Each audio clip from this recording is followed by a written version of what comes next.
কাতারে বন্দি 3 ইরানি পাইলট, আন্তর্জাতিক মানবিক আইন ও আঞ্চলিক কূটনীতির নয়া সংকট।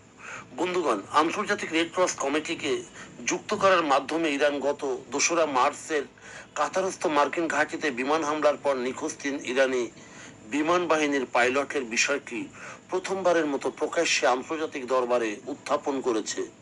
তেহরান আনুষ্ঠানিকভাবে দাবি করেছে তাদের 3 পাইলট জাওয়াদ সালেহি, আব্দুল মজিদ তাস্তিওয়ান এবং ইমরান বাহরাওয়ান কাতারি সামরিক বাহিনীর হাতে জীবিত ও বন্দী রয়েছেন। এই ঘটনা পারস্য উপসাগরীয় অঞ্চলের আঞ্চলিক রাজনীতি ও সামরিক কূটনীতিতে এক নতুন জটিলতার সৃষ্টি করেছে। ইরান দাবি করেছে যে তাদের সুখোই 24 যুদ্ধবিমান বিধ্বস্ত হওয়ার পর পাইলটরা প্যারাশুটে জরুরি অবতরণ করেন এবং কাতারি বাহিনীর হাতে আটক হন। জেনেভা কনভেনশনের অধীনে আটক বন্দীদের মানবিক অধিকার সুনিশ্চিত করতে এবং আইসিআরসি এর মধ্যস্থতায় তাদের অবস্থা পরিদর্শন ও দ্রুত মুক্তির দাবি জানিয়েছে তেহরান। কাতারি প্রতিরক্ষা মন্ত্রণালয়ের পূর্ব ঘোষণা অনুযায়ী তাদের ভূখণ্ড লক্ষ্য করে আসা 2টি যুদ্ধবিমান আকাশ প্রতিরক্ষা ব্যবস্থার মাধ্যমে নির্দেশিত প্রক্রিয়ায় ভূপাতিত করা হয়।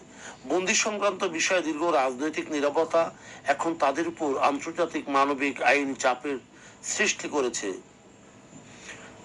তবে কোনো মধ্যস্থকারী স্বাধীন নিরপেক্ষ সংস্থা যেমন আন্তর্জাতিক রেড ক্রসকে যুক্ত করার কৌশলগত অর্থ হলো বিষয়টি মানবিক ও আন্তর্জাতিক আদালতে নিয়ে যাওয়া।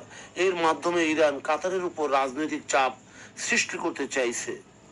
দোহা দীর্ঘদিন ধরে আঞ্চলিক সংঘাতের একটি ভারসাম্যপূর্ণ ও মধ্যস্থকারীর ভূমিকা পালন করার চেষ্টা করে এসেছে, কিন্তু সরাসরি ইরানি যুদ্ধবিমান ভূপাতিত করা এবং পাইলটদের আটক রাখার অভিযোগ সেই কূটনৈতিক ভারসাম্যে বড় ধরনের ফাটল ধরাতে পারে।